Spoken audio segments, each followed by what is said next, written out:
रेखा और अमिताभ की मूवी आई सिलसिला 1981 में। आप जानते हैं, ये इस तरह की कहानी थी जो दिलों को झकझोर करके रख सकती थी और शायद इसने दिलों को हिला करके भी रख दिया। लैला मजनू की कहानी, रोमियो जूलियट की कहानी, शेरी फरहाद की कहानी, पता नहीं कौन कौन सी कहानियाँ, ऑन स्क्रीन रोमांस की कहानियाँ, एक्टर और एक्ट्रेसेस की जाने कब से जाने कब से जाने कब से कितने सारे किस्से कहानियाँ, कितने सारे काव्य लिखे गए हैं प्रेम कहानियों के ऊपर। एक कहानी उनमें से रेखा और अमिताभ की भी। वेल, सच क्या है या सच जो नहीं है वो क्या है, हम क्या जाने। हम तो वीवर्स हैं जो देखते हैं, समझते हैं और अपने दिलों में उतार लेते हैं। आप जानते हैं, सिलसिला मूवी इस सदी की सबसे महान मूवी बन सकती थी। सिलसिला मूवी इस सदी की सबसे महान प्रेम गाथा बन सकती थी। आपने देखी है, आपके पेरेंट्स ने देखी होगी, शायद आपके दादा दादी नाना नानी ने देखी होगी। आप जानते हैं, सिलसिला मूवी के अंदर आपको रेखा के अंदर अमिताभ कहीं ना कहीं दिखेंगे, उनकी एक्टिंग में दिखेंगे। अजीब सी बात, अचरज वाली बात, इजंट इट? मेरी सिस्टर मुझसे 9 साल बड़ी हैं उम्र में और उन्होंने वो सारी फिल्म मैगजीन्स पढ़ी 1981 की, उससे पहले की। रेखा और अमिताभ के रोमांस की बहुत सारी कहानियाँ, बहुत सारी चीज़ें वो मुझे बताया करती थी और उनके दोस्त यार बताया करते थे। उस समय के जो यूथ थे वो इस तरह की बात किया करते थे। रेखा और अमिताभ की कहानी, पता नहीं क्या था क्या नहीं था। वक्त बीत जाता है, बातें बीत जाती हैं, सब कुछ बीत जाता है, लेकिन कुछ बातें वहीं की वहीं खड़ी हो जाती हैं। हम व्यूअर्स थे, हम श्रोता थे, हम देखने वाले थे। कुछ ऐसी मूवीज़ थी जिसमें रेखा एक्टिंग करती थी और मेरी सिस्टर बोलती थी ये अमिताभ की एक्टिंग कर रही है, ये अमिताभ की एक्टिंग कर रही है, अमिताभ की नकल कर रही है।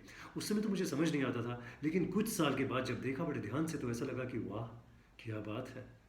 एक किस्सा बहुत मशहूर है, शायद ऋषि कपूर जी की वेडिंग का है, जो मीडिया में चर्चित है बहुत ज़्यादा, कि ऋषि कपूर की वेडिंग हुई तो रेखा अचानक वहाँ पे मांग में सिंदूर लगा के आई। किसकी शादी का सिंदूर था, किसके नाम का सिंदूर था, कभी ये बात पता नहीं लगी। बहुत ही डिग्निफाइड वे में, बहुत ही इज्जतदार तरीके से वो सारी की सारी बातें दब गई, सारी बातें दब गई बस। लेकिन वो मूवीज़ जो थी, सिलसिला मूवी में आप देखिएगा रेखा जी की एक्टिंग, रेखा जी की आंखें देखिएगा जब वो अमिताभ जी से बात करती हैं, जब वो प्रेम की कुछ कहानियाँ करती हैं, प्रेम की बातें करती हैं, प्रेम के कुछ जज्बात निकालती हैं अपने दिल से। अमिताभ जी की एक्टिंग देखिएगा, ऐसा लगेगा नहीं कि आपको कि वो एक्टिंग कर रहे हैं आपस में एक दूसरे के साथ। उससे पहले की एक मूवी है खूबसूरत, शायद 1978 रिलीज मूवी है खूबसूरत। क्या मूवी है, रेखा जी ने उसमें क्या कमाल का काम किया है। रेखा जी ही रेखा जी थी उस मूवी के अंदर, क्या अभिनय किया कमाल का। लेकिन उस अभिनय में बहुत जगह पे ऐसा लगता है जैसे अमिताभ जी दिख रहे हैं कहीं ना कहीं।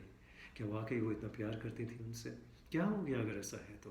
क्यों? क्योंकि वो अमिताभ बच्चन और रेखा हैं, इसलिए इसके बारे में बात नहीं होनी चाहिए, इसके लिए उनको बदनाम कर दिया जाना चाहिए। इंसान ही तो है, कब कौन कहाँ कैसे दिल में उतर जाए हम क्या जाने। हम आगे की क्या जाने, हम आगे आने वाले पलों के बारे में क्या जाने।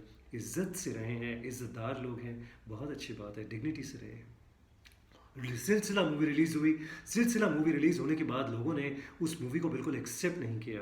क्या ये सोच करके कि रेखा और अमिताभ का रोमांस जो है वो लोगों को मज़ा नहीं आया उसको देख करके, क्योंकि पहले भी मैगजीन्स में 3-4 साल से पढ़ रहे थे उसके बारे में, या कहीं कोई और बात थी। मुझे जो समझ में आया वो बात ये थी जो मेरे सिस्टर ने मुझे बताई और जो उनके फ्रेंड्स थे उन्होंने बताया कि यार जया बहादुरी बोला जाता था उनको अक्सर, क्योंकि जया बहादुरी ही थी, वो बहुत बड़ी स्टार थी, एक वेल इस्टेब्लिश स्टार थी। इवन बिफोर अमिताभ बच्चन वो एक बहुत वेल इस्टेब्लिश्ड स्टार थी, बहुत अच्छी अभिनय करने वाली थी, बहुत अच्छी कलाकार थी।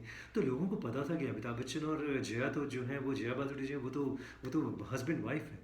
और जया बहादुरी को अमिताभ बच्चन की भाभी की तरह दिखा दिया, भाभी दिखा दिया, अपने सगे भाई की वाइफ होने वाली वाइफ दिखा दिया।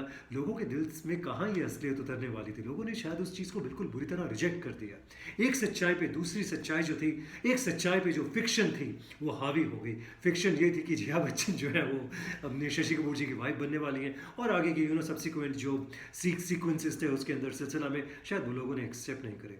लेकिन सच बात क्या थी? सच बात ये थी कि शायद कहीं कोई प्रेम था, शायद कहीं कोई बहुत बड़े जज्बात थे।